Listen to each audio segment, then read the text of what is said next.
we're here at the Celebration of Ag on the National Mall, and I'm here with Kate Foxwood, who is with the AEM DC office. Thank you so much for joining us. It's my pleasure. It's a great day. It's a beautiful day. It's a great day for ag. The rain has stopped. Yes. And we it's are comfortable.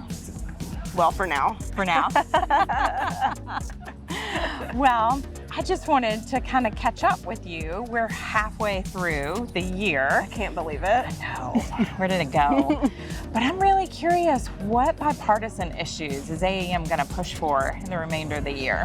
Well, the one thing we're really pushing for this week in particular, and we're always pushing for this, is a reauthorization of the Farm Bill that is due. They've actually had to extend it again from 2018. We weren't able to get it done last year. So we're up against a September deadline to try to get a new Farm Bill passed. And this is going to set the tone for ag policy for the next 5 years, potentially.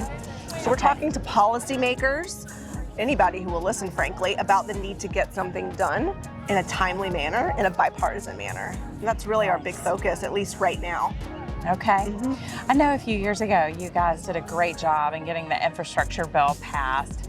I've heard in the industry that some people don't feel like the money has trickled down to the projects as much as they thought it would.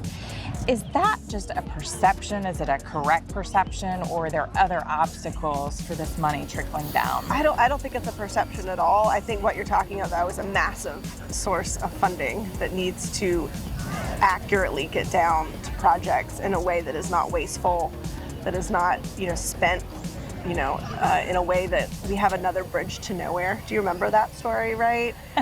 We don't want that again. And that, it's just going to take, it just takes time for all of this to happen. Plus, a lot of that money is based on a fiscal year cycle that state departments of transportation follow. So they're only going to get a set amount to tackle the projects that they can tackle at that time. I think the other thing that we continue to hear, which we knew this before the infrastructure bill was even passed, was the workforce issue. So you do have all this money, but frankly, we don't have the workforce needed to build roads, build bridges, install fiber optics for broadband, things of that nature. So there's more to the story than just the money's just not flowing. Right. So I would just say to be patient, pay attention to notices, talk to your local authorities who own those roads, those bridges, that kind of thing. But it will happen. But we certainly don't want something to be wasteful. That's what I would just tell people, because the minute it all of a sudden just starts flowing and is wasteful, then people will pivot to that narrative. Right. And we've actually got a highway bill coming up for reauthorization next in 26. So we're going to start working on that next year. Okay. Believe it or not, Nice. Cannot believe it. But we certainly want the narrative from the infrastructure bill to be a positive one, so that people aren't scared to spend money on infrastructure. So we've been working together on lobbying for the Careers Act. Careers! Yay! We were just talking about needing people. Where is that, and what work do we need to do? It's left to be done. So it's currently still a standalone bill in the House that's being sponsored by our friends Nick Langworthy from New York, as well as Jill Takuda from Hawaii. It's a great combination. It's a bipartisan bill. We're just waiting for a Senate sponsor. There's some debate about whether or not it's going to get put in the Farm Bill, because it does relate to a USDA program. Okay. But it's gotten a lot of positive support. So even if it doesn't get included in the Farm Bill reauthorization, it's such a good concept. It's an update to an existing rural workforce development program that was in place in 2018. We've learned a ton about what career pathways look like for rural communities and rural employers. And I think it could be passed as a standalone if we're not able to get it into the actual Farm Bill. So Wow, that's So exciting. we've got different avenues. Really appreciate your support and Green Mountain Lions support with that effort. Yeah. I think it's an incredibly important issue and kind of should be a slam dunk from a legislative perspective.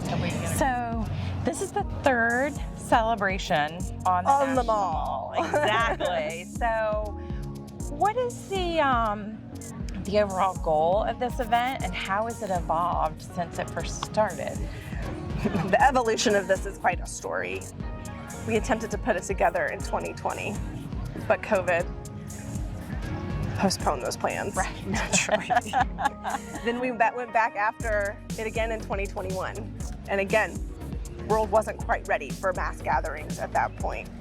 In 2022, we saw a window of opportunity to finally launch this on the mall concept, where we're bringing equipment and other agriculture or construction industry interests to the National Mall to showcase all that modern agriculture, modern construction has to offer. And so here we have over 80 pieces of equipment from the equipment manufacturing industry. We also have partnerships with the commodity groups, with Farm Bureau, with other ag partners. We replicated that for construction on the mall with some of the construction groups, construction equipment.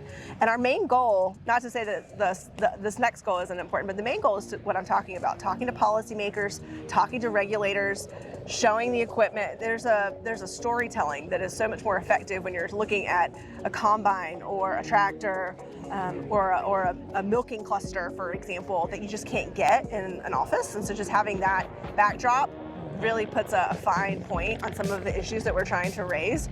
And then naturally, the secondary piece, just being here in the National Mall, which is a public space, it's just trying to educate the general public about what agriculture, in this instance, has to offer, and just how wonderful U.S. production agriculture is. And when I say so, it's a secondary objective to educate the general public, but it's still equally as important, and we take it very seriously.